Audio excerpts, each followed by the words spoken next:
রাজধানী পল্লবীর চাঁদাবাজি ও কিশোর গ্যাংয়ের বিরুদ্ধে সংবাদ প্রকাশ করায় বাংলা টিভির রিপোর্টার প্রান্ত পারভেজকে পল্লবীর কুখ্যাত কিশোর গ্যাং মাইরাদে গ্রুপের হামলা, মিথ্যা মামলা ও পরিবারের সদস্যদের শীর্ষ সন্ত্রাসী দিয়ে গুম খুনের হুমকির ঘটনায় হামলাকারী ও হুমকিদাতাদের দ্রুত গ্রেফতার করে দৃষ্টান্তমূলক বিচার ও দেশের সাংবাদিক সুরক্ষা আইন প্রণয়নের দাবিতে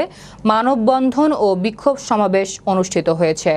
দুপুরে রাজধানীর মিরপুরে বাংলাদেশ মফস্বল সাংবাদিক forum, freelance journalist association of Bangladesh ও বৃহত্তর মিরপুরের সাংবাদিক বৃন্দ এই মানববন্ধন ও বিক্ষোভ সমাবেশ করেন।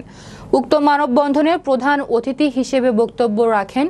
বিএমএসএফ এর কেন্দ্রীয় কমিটির সভাপতি আহমেদ আবু জাফর, মিরপুর প্রেস ক্লাবের প্রতিষ্ঠাতা সভাপতি গোলাম কাদের, মিরপুর প্রেস ক্লাবের সহসভাপতি মীর আখতারুজ্জামান তারেক, প্রেস ক্লাবের সাধারণ সম্পাদক এইচ.এম. জামাল উদ্দিন,